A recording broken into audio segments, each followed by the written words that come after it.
All right, I'm here with Tayla from Tayme Financial Group. Hi, Josh. Tayla and I are really close friends, and I wanted to get her on here to have a bit of a discussion regarding, from the view of a financial planner or a financial advisor, what buyers need to be made aware of when purchasing a property. So I do have my laptop here with my questions. So you ready? I'm ready. Sweet. Let's go. So how much can buyers really afford to loan without stretching themselves too thin in the event of like interest rates rise or life circumstances change? Yeah, look, I mean, it really comes down to each individual person's circumstances first and foremost. So there's no one quick fix for everyone. There's no one generic rule. I guess interest rates are a really hot topic at the moment with them being decreased, and it can be appealing to try and get into the market or look at things because interest rates are lowering. And while that is incredible, interest rates won't stay low forever and they come up just as frequently or unexpectedly as they're decreased. So I guess what we want to do is you really want to work out what your cash flow and your budgeting looks like. So before you even think about buying a property, you need to know what you can service. So we want clients to sit down and look at absolutely everything that's coming in and everything that's going out. And I'm not talking guesstimating. I'm talking go through your bank statements yourself or with your partner or whoever you're going into this property with and itemize every single thing that goes out. If you think your discretionary spending each week or each month is a couple $100 on shopping or at the pub. No, I want you to actually look at what you spend each weekend. Not that it's necessarily going to be a bad thing. Sometimes it's a wake-up call, but pretty much you need to know what goes out so that what you can actually afford on a loan. And then you need to say, okay, if interest rates are going to increase by a couple of % while I hold this property, can I afford that?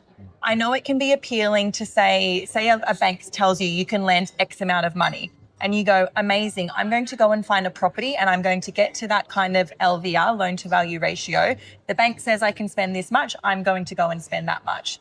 While that can be appealing, what happens if your circumstances change? What if there's a change to your job or your career?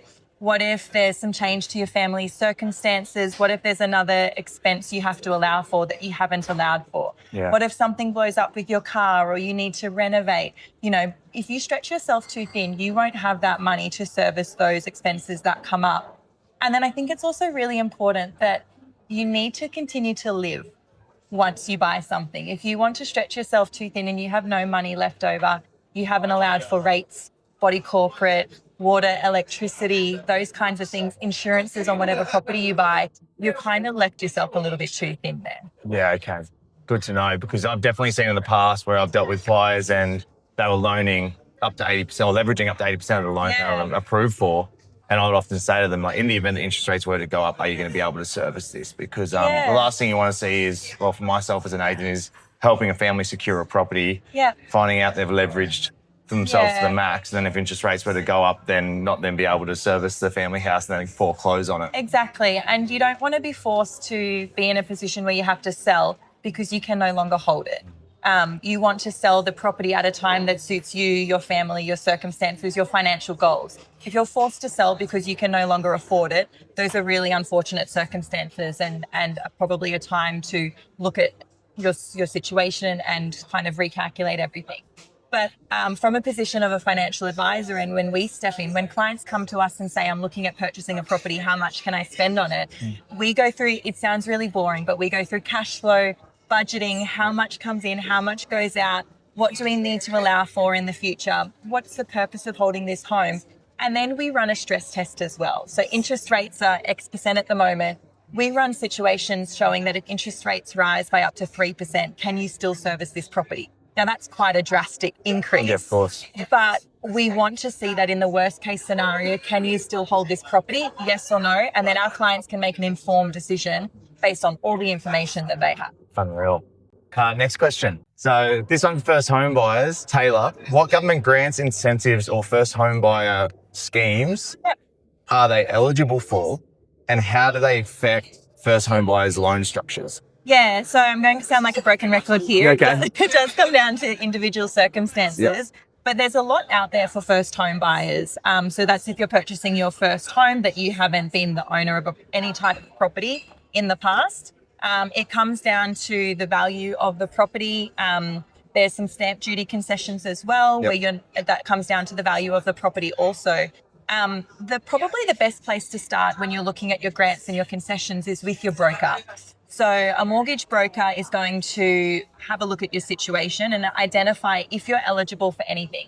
And then be conscious that the grants and concessions are unique to each individual state. Okay. So if you're looking in your home state, that's great, chat to your local broker. If you're looking at an interstate property or investment, make sure that you're also looking at the grants that are available in those states, because it does vary. Okay. For example, stamp duty concessions, the maximum value property in the Sunshine Coast, which is considered a regional area, is going to be a little bit different if you're looking in Sydney or Melbourne. Yeah. Based as a capital city.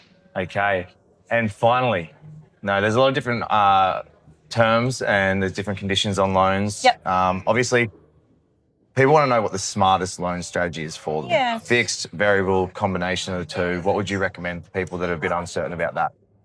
It depends. Again, yeah, it depends again. Understandable. And look, it comes down to, I guess, the purpose of the loan, the purpose of the property. If you are purchasing your principal residence where you're going to live, you're not generating any income through there, your loan is going to not be tax deductible. Mm-hmm. Now, this is all just factual information. So you're going to probably want to try and pay a principal and interest loan because you want to pay down the actual principal of your loan. Mm-hmm. If you get an interest-only loan, while that is cheaper and easier on your cash flow, you're never going to pay down the principal part of what you owe. You're only ever paying the interest to the bank for that loan. On the flip side, if you're looking at an investment loan for an investment property, you're receiving rental income, there are tax deductions that come with having an interest-only loan or paying the interest component of a principal and interest-only loan. So again, it comes down to, I guess, the purposes of why you're holding this property. If you're also wanting to target a little bit of tax minimisation, if that works for your personal circumstances. And then in terms of fixed versus variable, you may not always get an opportunity to choose. Yeah. Sometimes it does come down to the individual bank. They have rules. Yep. If you want an interest-only loan, sometimes they will only offer a variable rate. Yep. Or vice versa. It does come down to the specific bank. Yeah. But what your mortgage broker, again, should do in these circumstances is they'll run a couple of different scenarios and say, we've got lender A who will offer you principal and interest. It's going to cost you this much per month. Lender B is going to offer you interest only at a fixed rate at this much per month, and that you take it away. You will find that your fixed rates can sometimes be a little bit higher than your variable rates. And obviously that's the bank's kind of caution there because they're locking you into something. But as we would have seen, if anyone's has held a loan of any type over the last few years, if you took the loan out pre-COVID, COVID times, interest rates are really low, which was incredible. And if you were able to lock in an interest rate then, that was a really valuable position to be in. As interest rates have risen and everyone came off those fixed rates in the last few years, a lot of Sunshine Coast residents would have noticed that their repayments potentially doubled, which is a massive hit to your cash flow. So it's just something to be aware of, as we said before, when you're working out, you don't want to stretch yourself too thin because the economy can be unpredictable sometimes. And if interest rates rise, the last thing you want to do is really be tight and having to sacrifice on other parts of your life that are valuable to you. Of course. Well, look, Tayla, thank you so much. Let everyone know, where can they find you if they need any help? Thank you. You can find us at www.taymefg.com.au. We're on socials. Otherwise, reach out to Tayla, myself, or Megan through Josh, and we'll be more than happy to have a chat. Thank you so much. Thank you.